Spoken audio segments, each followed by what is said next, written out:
Hello friends, welcome to my channel Dhanashree classes. आजच्या या व्हिडिओमध्ये आपण इयत्ता 8वी यामधील मराठीची जी पहिली कविता आहे बघा, मराठीची जी पहिली कविता आहे ती इथे बघणार आहोत. कवितेचं नाव आहे मातृवंदना. अतिशय छान अशी कविता आहे. कवी ग दि माडगुळकर यांनी या कवितेमध्ये आईची थोरवी याच्यामध्ये गायलेली आहे. त्यानंतर आई आपली कशी वंदनीय आहे, पूजनीय आहे याबद्दल देखील या कवितेमधून अतिशय छान अशी उदाहरणं देऊन इथे आपल्याला आईची थोरवी इथे सांगितलेली आहे. तर ठीक आहे, आपण कवितेला सुरुवात करूया. एक एक कडवं मी इथे वाचणार आहे, त्यानंतर त्या कडव्याचं इथे एक्सप्लेनेशन इथे करणार आहे. ठीक आहे, आता सुरुवातीला बघा, पहिल्या कडव्यातील 4 ओळी आपण इथे वाचणार आहोत. तर काय, दिला जन्म तू विश्व हे दाविलेस, किती कष्ट माये सुखे साहिलेस, जिन्या लागी आकार माझ्या दिलास, तुझ्या वंदितो माऊली पावलास. इथे कवींनी काय म्हटले आहे की दिला जन्म तू विश्व हे दाविलेस. आई तू मला जन्म दिलेला आहेस, त्यामुळेच मला हे विश्व दिसले आहे. हे विश्व तूच मला दाखविलेले आहेत. किती कष्ट माये सुख साहिलेस, तू माझ्यासाठी किती कष्ट सहन केलेले आहेस. किती सुख, तुझं सुख बाजूला सारून तू मला किती कष्टामध्ये वाढवलेलं आहे. किती दुःख तू सहन केले आहेत आणि सुखाला तू मागे सारले आहेस. ठीक आहे, जिन्यालागी आकार माझ्या दिलास, तुझ्या वंदितो माऊली पावलास. तू माझ्या जगण्यासाठी माझ्या जीवनाला तू एक आकार दिलेला आहेस आणि मी तुझ्या पावलांना वंदन करत आहे, नमस्कार करत आहे. पुढचं कडवं आहे की गुरु आद्य तू माझी या जीवनात, तुवा पेरिली धर्मबीजे मनात, प्रपंचात सत्पंथ तू दाविलास, तुझ्या वंदितो माऊली पावलास.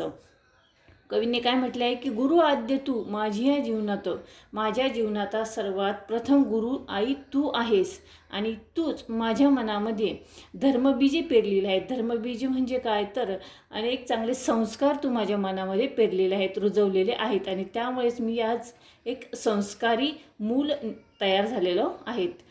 प्रपंचात सत्पंथ तू दाविलास, या प्रपंचात या संसारामध्ये तू सत्पंथ म्हणजे काय, स म्हणजे चांगला आणि सत म्हणजे चांगला आणि पंथ म्हणजे रस्ता.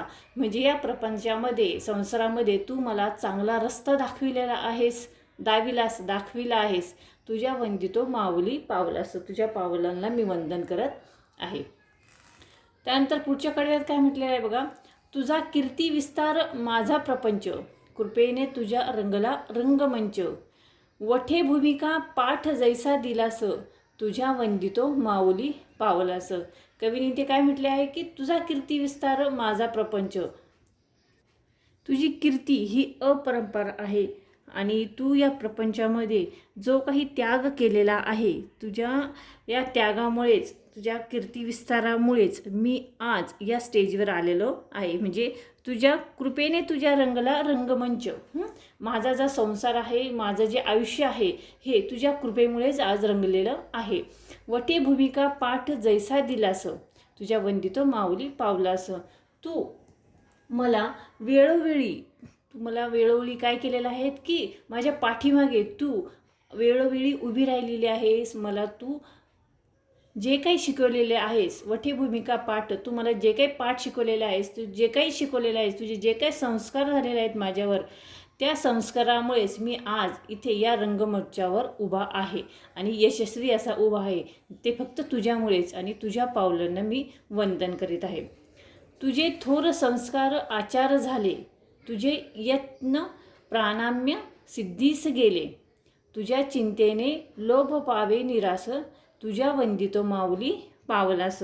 काय म्हटले की तुझे थोर संस्कार आचार झाले, तू माझ्यावरती जे थोर असे संस्कार केलेले आहेत, प्रचंड असे संस्कार केलेले आहेत, अति परिश्रम तू माझ्यावर घेतलेले आहेत, त्यामुळेच मी यत्न प्राणाम्य सिद्धीस गेले. म्हणजेच तुझ्या या संस्कारांमुळे तू मला जे काही दिलेलं आहेस, त्यामुळे मी आज माझं जे ध्येय होतं ते आज मी गाठू शकलो आहे. तुझ्या चिंतेने लोभ पावे निरास, तू माझ्यासाठी जी काळजी करत होती, जी चिंता करत होती, त्या चिंतेमुळे मी आज या स्टेजवर असा प्रचंड ताकदीनिशी आणि तुझ्या दिलेल्या संस्कारामुळेच आज असा मी ठामपणे उभा आहे. तुझ्या वंदितो माऊली पावलास. पुढे कवी काय म्हणतात बघा. उमेचे रमेचे तसे शारदेचे, जपध्यान तैसे तुझे जन्म द्यायचे. तुझ्या प्रेरणेने यशस्वी प्रवास, तुझ्या वंदितो माऊली पावलास. इथे कवीने काय म्हटले आहे की देवी उमा, देवी रमा आणि देवी शारदा या तिन्ही देवींचं ध्यान जो व्यक्ती करतो तो जसा यशस्वी होतो ह्या तिन्ही देवींचं ध्यान करून, त्याच पद्धतीने तू मला त्या देवींप्रमाणेच आहेस. तुझे जन्म द्यायचे म्हणजे या पद्धतीनेच मी तुझं जप ध्यान करत आहेत. माझ्यासाठी उमा, रमा आणि शारदा या तिन्ही देवी तूच आहेस. तुझ्या प्रेरणेने यशस्वी प्रवास, माझ्या आयुष्याचा जो काही प्रवास आहे तो फक्त तुझ्याच प्रेरणेने झालेला आहे, तुझ्या संस्कारामुळेच झालेला आहे. आणि आज मी जो काही आहे तो फक्त तुझ्यामुळेच आहे, तू दिलेल्या संस्कारांच्या शिदोरीमुळेच आहे.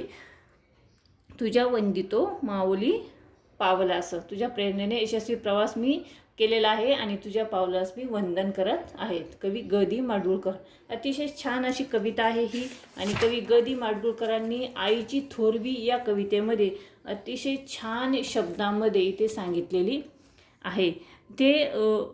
इथे या कवितेमध्ये कवी काय म्हणतात की आईने आपल्यावर जे काही संस्कार केलेले आहेत किंवा जे काही उपकार आईचे आपल्यावर आहे ते त्या आईच्या या ऋणातून आपण कधीही मुक्त होऊ शकत नाही.